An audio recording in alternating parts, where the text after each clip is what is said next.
revenue, and officers from the civil services, whose hard work, professionalism, and commitment to Pakistan, to public service, ensure continuity of governance and delivery to our people. And I'd like to congratulate Pakistan Armed Forces and also the forces from the friendly countries on the historic victory of Banyan and Marsus. Pakistan is a proud country today because of that. And I would like to commend and laud the exceptional leadership of Field Marshal Asim Munir in the wartime. Pakistan is really proud of all of you. And ladies and gentlemen, National Defense University holds a place of immense and great respect and glory. It has produced generations of leaders who serve with vision and with integrity, not only for Pakistan, but also for partner nations. NDU truly reflects Pakistan's commitment to knowledge, peace, and professional excellence. We all are very, very proud of you. Ladies and gentlemen, now some heart-to-heart talk. How I view national security. There are many, traditional schools of thoughts that pivot on the national security around hard power. But I was, studying just a few days ago, traditional school of thought as that of Henry Kissinger, that said hard power was everything. And military power is driver of the national security. But then we have Barry Buzan who introduced Widener's school of thought, or Challenger's school of thought, because it challenges historical, traditional notions of national security and widens its horizons to human security, to cultural security, to economic security. And then we have Caroline Thomas, who sees post-colonial states, the national security of the post-colonial states beyond all framework. So national security of not only Pakistan, ladies and gentlemen, but many other countries in the present times is evolutionary in nature and also challenging at the same time, because of many reasons, but primarily one, global order is in a flux that triggers instability. Two, medium or middle ground positioners would face pressures and challenges to choose sides amid GGG, the global great game, and Pakistan's geography in view of the global great game is a battleground of competing interests. Strong economy and balanced foreign policy are important leverages to retain middle ground status. I'd urge you to take a holistic view of our national security as our environment in particular is peculiar. Conduct of war itself is undergoing rapid transformation. Wars in Ukraine, in Middle East, use of proxies and modern technology that have led to non-contact warfare offer both challenges and opportunities for operational art. That is your forte. While military takes care of external front predominantly, a stable, unified and progressive inner front is imperative, ladies and gentlemen. And when you sever linkages between external and internal threats, when you sever the linkages, what happens is unfortunate, but what happens is then East Pakistan, Ukraine, Bangladesh, Nepal, these are all internal weak front is a breeding ground for all ills. If the country is weak from the inside, ladies and gentlemen, even if there's no external threat, even if there's no external aggression, it poses a serious threat to the national security. The countries that are nuclear powers, just as we saw Soviet Union, had multiple nuclear weapons, yet disintegrated. It is because the countries break from the inside and not from the outside. And like what happened in 1971, so conflict within is dangerous, and especially Pakistanis have to understand that. It goes for every country. Good governance, proactive governance, hard work, good policy making. It enables conflict-free within. Because a stable country, an economically sound country, a developed country is seen with reverence, is seen with respect. And this is where the role of the governments come in. This is where the role of a chief executive comes in. This is where the role of the Chief Minister of Punjab comes in, or any Chief Minister for that matter. My role as the Chief Minister, Chief Executive of the most populous province of Pakistan. My vision is, and I'm not just reading out things, my vision is to use good governance as a vehicle, as a tool for delivering not only projects, but dreams. And the core value of my vision is people-centrism, putting this people in the center, rights of people, well-being of people, needs of people, requirements of people, sentiments of people become my priority. I frequently get asked what my priorities are. And I don't have a priority list, because every single thing, every single segment, every single sector, every single project that touches the lives of hundreds and millions of people, that impacts the life of hundreds of millions of people, becomes my priority. And the core value, ladies and gentlemen, of my government is sitting on the left.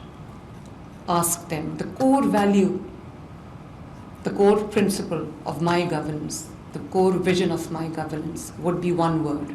If I had to describe my governance, my vision, my approach in one word, it would be compassion. I cannot see things in black and white, because I am the chief executive of a province that is home to 150 million people, 60% of the entire Pakistan's population. And therefore, there are many people who live on the periphery of life.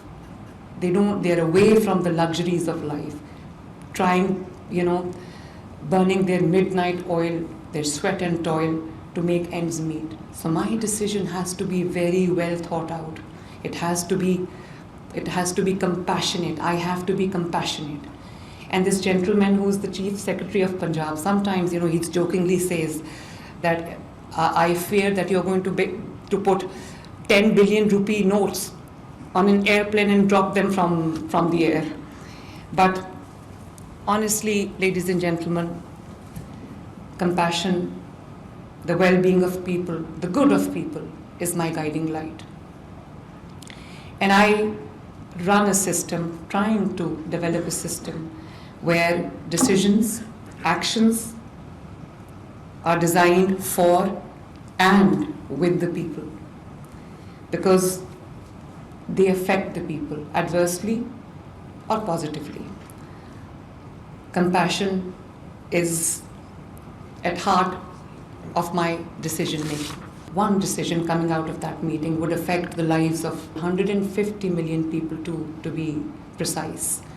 And not only the indigenous population of Punjab, but I have people coming from all parts of Pakistan, from Azad Jammu Kashmir, from Gilgit-Baltistan, from Khyber Pakhtunkhwa, from Balochistan, and even from Sindh, looking for better prospects of life. So therefore, as I said, I can't be non-serious, I can't be nonchalant, I can't be rigid. It's people first, it's humans first. And in this flood, I'm very proud of my team and my entire administration across Punjab. We were hit by the worst floods ever in the history of Pakistan, with our three main rivers overflowing, completely drowning, inundating, and submerging the surrounding areas. 5 million people were affected, 5 million people. And this is what I mean when I say compassion. It was a beautiful sight. It was a heartwarming sight, ladies and gentlemen, when I saw my administration, my police, my commissioners, my deputy commissioners, the members of my cabinet, the civil defense, Pakistan Armed Forces, Pakistan Navy in particular, Pakistan Armed Forces in general, lifting people from flood-hit areas to safety. It was a historic flood in every way. Never in Punjab people have seen this amount of water. Literally, I don't know where the water came from, but the level of the preparedness was such that we were able to rescue and evacuate 20 million people. Not only people, not only human lives, but animals as well, lives of the animals, of living beings. This is the Punjab I want to see. Those heartening images of rescue people, Rescue 1122, my heroes, carrying even the pet animals in their arms and, shifting them to, transporting them to safety. Small children, babies, infants, pregnant mothers, all being transported in a safe environment to safety. And then feeding the entire population that was flood affected 3 times a day with respect, with dignity, laying down the dastarkhan for them, having them sit at the tables to have their meals, providing them with all the medicines and the medical attention that they needed, the field hospitals that we have. We have about 32 field hospitals in Punjab. We have about 1,000 clinics on wheels, mobile hospitals in Punjab that I just 2 months ago, I inaugurated. Those field hospitals, it was a treat to watch. I never sat down in my office and, passed instructions. I was there. I visited each and every flood-hit area. I had to travel several hours a day because the weather was not conducive. So my plane wouldn't take off, my helicopter wouldn't take off. So I was traveling extensively from one part of the Punjab to the other, from South Punjab to North Punjab, from North Punjab to Central Punjab. I was there everywhere because I can't just sit in the office and pass instructions. I have to be there with my people, telling them that they're safe. Their chief executive is not just sitting in the office, but with them through thick and thin, through good and bad, through the ebb and flow. So my governance, ladies and gentlemen, is equity-based. It is pro-people. It is people-centric, with compassion, meritocracy, with inclusivity and innovation being my guiding principles. And when I say innovation, I come from a family that has had 2 giant political figures, my father Nawaz Sharif and my uncle Shahbaz Sharif, the now Prime Minister. And my father's been 2 times Chief Minister and 3 times Prime Minister. And my uncle's been 3 times Chief Minister and now the 2nd time Prime Minister.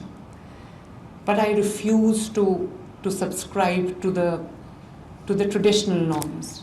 I'm not a slave to past, I'm not a slave to habit, I'm not a slave to convention.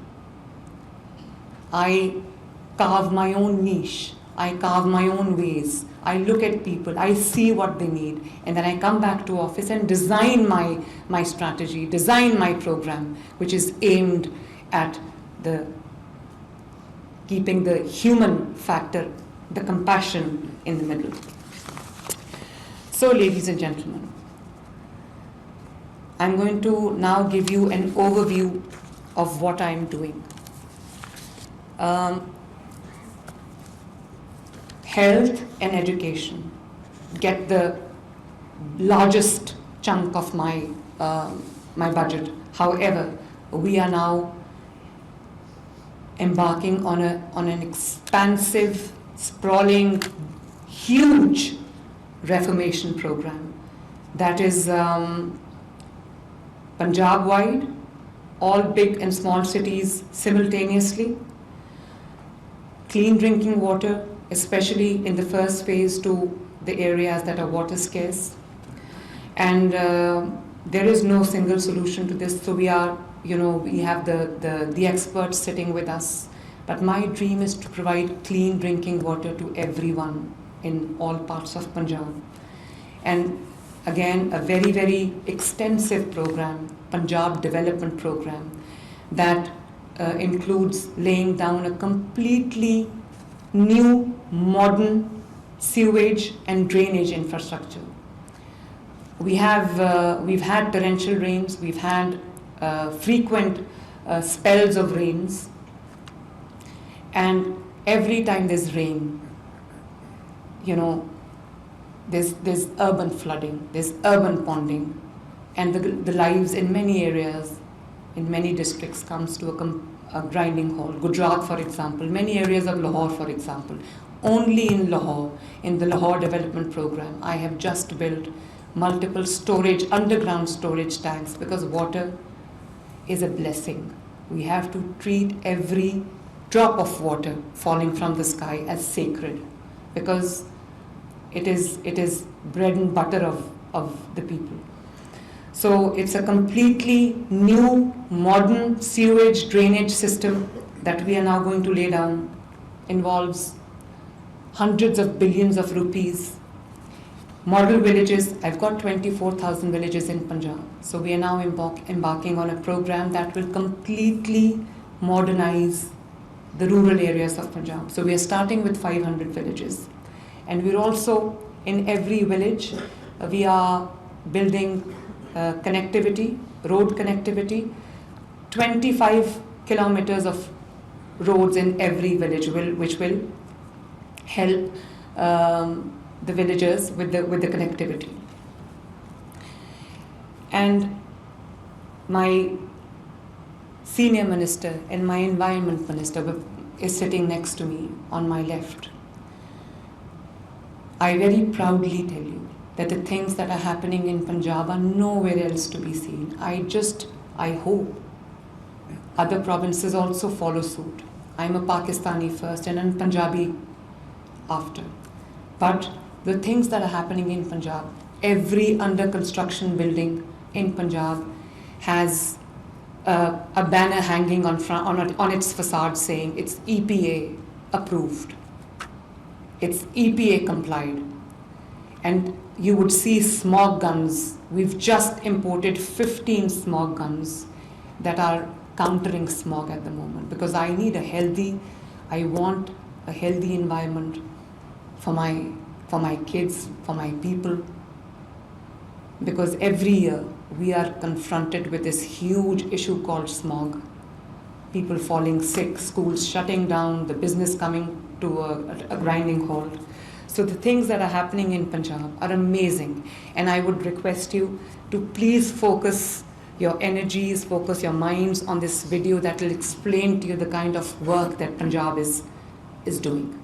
Can we please play the video? Thank you.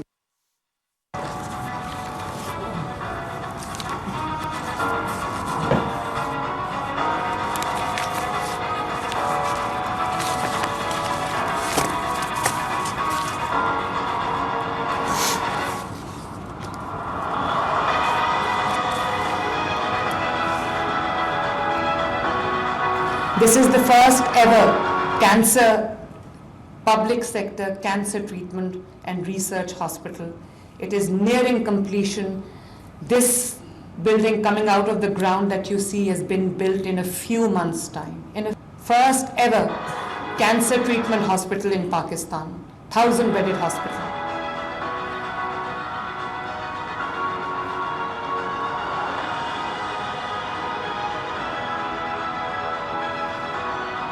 Please stop.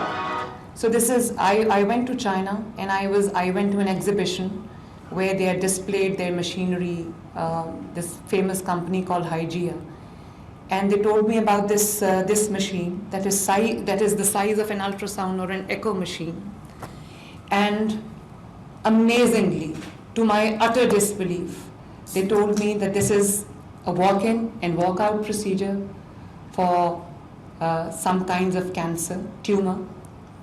And it treats the cancer without invasive surgery, without conventional surgery, and walk in and walk out 60 minutes, the patient is cancer-free. It is expensive, but I got the first machine, and many patients who received this treatment, 60 minutes without surgery, without chemo, without anything, are now, mashallah, by the grace of God, they're all cancer-free now. So I have a huge waiting list. I've ordered 6 more machines. 1 for North Punjab, 1 for the cancer hospital, 2 for cancer hospital, 2 for the South Punjab. And it is pretty expensive. It is $5,500 for one treatment, for one probe. It's $5,500. My dream to have at least treatment of cardiology in all districts of Punjab, so that people in emergency, because the cardiac patients don't have much time. So this rule of golden hour, that if treated within 60 minutes, if stabilized within 60 minutes, if administered with the right medicine within 60 minutes, many lives would be saved. So alhamdulillah, in just a few months' time, this hospital is now functional, not only built but functional. The first institute of cardiology for the entire Sargodha division. Another is functional in the first of Sahiwal division. I was in Murray. I inaugurated the first cardiology center in Murray, which will also cater to KPK and AJK and also people of Galiat. Yes, please. I don't want people